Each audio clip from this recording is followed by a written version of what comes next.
Hello बच्चों, आपका स्वागत है लर्निंग मोमेंट्स विद नासिर में। चलिए आज के इस वीडियो में देखते हैं और समझते हैं कि क्या पढ़ाया जा रहा है। Bee hive chapter number 2, the sound of music part 2, the shehnai of Bismillah Khan. Emperor Aurangzeb banned the playing of a musical instrument called pungi in the royal residence, for it had a shrill, unpleasant sound.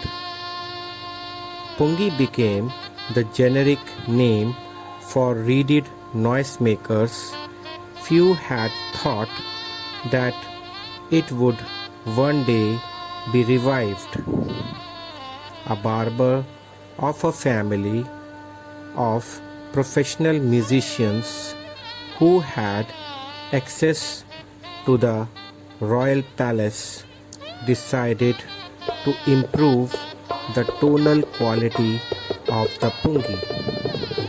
He chose a pipe with a natural hollow stem that was longer and broader than the pungi, and made 7 holes on the body of the pipe.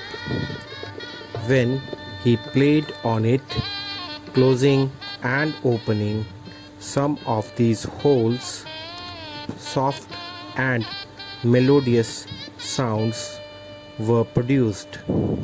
He played the instrument before royalty and everyone was impressed. The instrument, so different from the pungi, had to be given a new name. As the story goes, since it was first played in the Shah's chamber and was played by a nai, the instrument was named the शहनाई। शहनाई की आवाज़ को शुभ समझा जाता है और इसी कारण से अब भी यह मंदिरों में बजाई जाती है तथा किसी भी उत्तर भारतीय शादी का ये एक आवश्यक अंग माना जाता है। बीते समय में शहनाई, नौबत और पारंपरिक 9 वाद्य यंत्रों का भाग भी थी जो राजा के दरबार में पाए जाते थे। इस म्यूज़िकल इंस्ट्रूमेंट को क्लासिकल शास्त्रीय का दर्जा दिलवाने का संपूर्ण श्रेय उस्ताद बिस्मिल्लाह खां को जाता है। The sound of the shehnai began to be considered auspicious, and for this reason it is still played in temples and is an indispensable component of any North Indian wedding. In the past, shehnai was part of the Naubat or traditional ensembles of 9 instruments found at royal courts. Till recently, it was used only in temples and weddings. The credit for bringing this instrument onto the classical stage goes to Ustad Bismillah Khan. शहनाई की आवाज़ को शुभ समझा जाता है और इसी कारण से अब भी यह मंदिरों में बजाई जाती है तथा किसी भी उत्तर भारतीय शादी का ये एक आवश्यक अंग माना जाता है।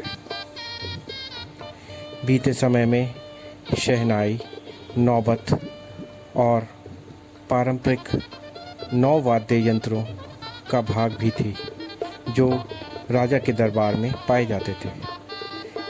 इस म्यूज़िकल इंस्ट्रूमेंट को क्लासिकल शास्त्रीय का दर्जा दिलवाने का संपूर्ण श्रेय उस्ताद बिस्मिल्लाह खां को जाता है। As a 5-year-old, Bismillah Khan played gilli danda near a pond in the ancient estate of Dumrao in Bihar. He would regularly go to the nearby Bihariji temple to sing the Bhojpuri Chaita, at the end of which he would earn a big laddu weighing 1.25 kg, a prize given by the local Maharaja. This happened 80 years ago, and the little boy has traveled far to earn the highest civilian award in India, the Bharat Ratna. 5 साल की उम्र में बिस्मिल्लाह खां बिहार के दुमराव ज़िले के एक छोटे से तालाब के निकट गिल्ली डंडा खेला करते थे। वे प्रतिदिन पास के ही बिहारी मंदिर में भोजपुरी चैता गाने के लिए जाया करते थे, और जिसको गाने के बाद उन्हें वहाँ के स्थानीय महाराजा द्वारा पुरस्कार के रूप में 1.25 किलो का एक बड़ा लड्डू दिया जाता था। ये बात 80 साल पहले घटी थी। इस छोटे से लड़के ने बहुत लंबी यात्रा कर ली है और उन्हें भारत के उच्चतम नागरिक सम्मान यानी कि भारत रत्न से नवाजा गया है। Born on 21st March 1916, Bismillah belongs to a well-known family of musicians from Bihar. His grandfather, Rasul Baksh Khan, was the Shehnai Nawaz of the Bhojpuri king's court. His father, Paigambar Baksh, and other paternal ancestors were also great Shehnai players. 21 मार्च 1916 में जन्मे बिस्मिल्लाह खान बिहार के जाने माने संगीत परिवार से संबंध रखते हैं। उनके दादा रसूल बख्श भोजपुरी राजा के दरबार में शहनाई वादक थे तथा उनके पिता पैगंबर बख्श और उनके बाकी पूर्वज भी महान शहनाई संगीतज्ञ थे। The young boy took to music early in life.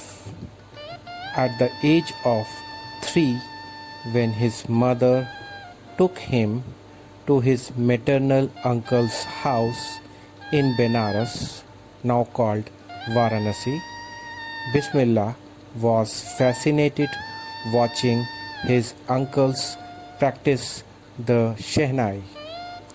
Soon, Bismillah started accompanying his uncle Ali Baksh to the Vishnu temple of Benares, where Baksh was employed to play the Shehnai.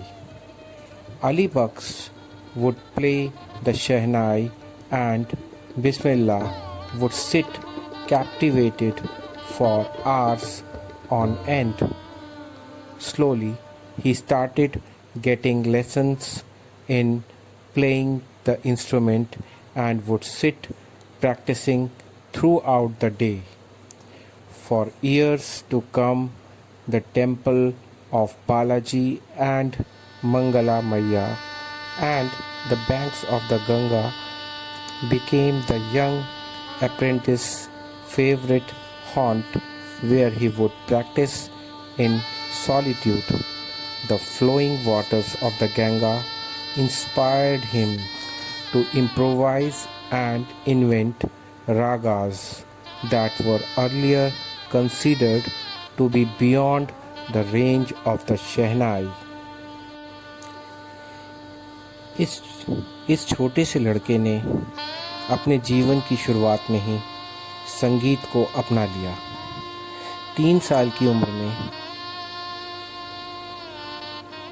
बिस्मिल्लाह की माता उन्हें उनके मामा के घर बनारस ले गईं। वहाँ वे अपने मामा जी को शहनाई का अभ्यास करते हुए देखकर आकर्षित हो जाते थे और जल्दी ही उन्हें उनके मामा अली बख्श के साथ वाराणसी के विष्णु मंदिर में ले जाया जाना लगा, जहां अली बख्श को शहनाई बजाने के काम में लगाया गया था। अली बख्श शहनाई बजाया करते थे और बिस्मिल्लाह खां उनके सामने मंत्रमुग्ध से बैठे रहते थे जब तक शहनाई की आवाज़ बंद नहीं हो जाती थी। धीरे धीरे उन्होंने भी इस यंत्र को बजाने की शिक्षा लेनी शुरू कर दी और बैठकर सारा दिन अभ्यास करते रहते थे। आने वाले सालों में बालाजी का मंदिर, मंगला मैया और गंगा का किनारा इस नवयुवक के सीखने के लिए प्रिय स्थान बन गए, जहां ये अकेले बैठकर अभ्यास करते थे। गंगा जी के बहते जल ने उसे बिना तैयारी के गीत लिखने और रागों का आविष्कार करने के लिए प्रेरित किया, जिसे पहले ये माना जाता था कि शहनाई पर इसे बजाया ही नहीं जा सकता। At the age of 14, Bismillah accompanied his uncle to the Allahabad Music Conference. At the end of his recital, Ustad Fayaz Khan patted the young boy's back and said, "Work hard and you shall make it." With the opening of the All India Radio in Lucknow in 1938 came Bismillah's big break. He soon became an often heard shehnai player on the radio. 14 साल की उम्र में बिस्मिल्लाह अपने मामा के साथ इलाहाबाद के संगीत सम्मेलन में गए। गायन समारोह के आखिर में उस्ताद फयाज खान ने इस युवा की पीठ थपथपाई और कहा कि कठिन परिश्रम करो, तुम इससे बेहतर कर सकते हो। सन 1938 में लखनऊ में ऑल इंडिया रेडियो के खुलने के साथ बिस्मिल्लाह खां को एक बड़ा मौका मिला। वह शीघ्र ही रेडियो पर शहनाई वादक के रूप में आमतौर पर सुने जाने लगे। आशा है आपको ये लेसन समझ आ गया है। तो इस वीडियो के कमेंट सेक्शन में जाकर आप कुछ असाइनमेंट, टेस्ट और दूसरी वीडियोस के लिंक भी पा सकते हैं। अगर आपको ये वीडियो पसंद आई हो तो फिर इस चैनल को लाइक करें, सब्सक्राइब करें और बेल आइकन दबाएं।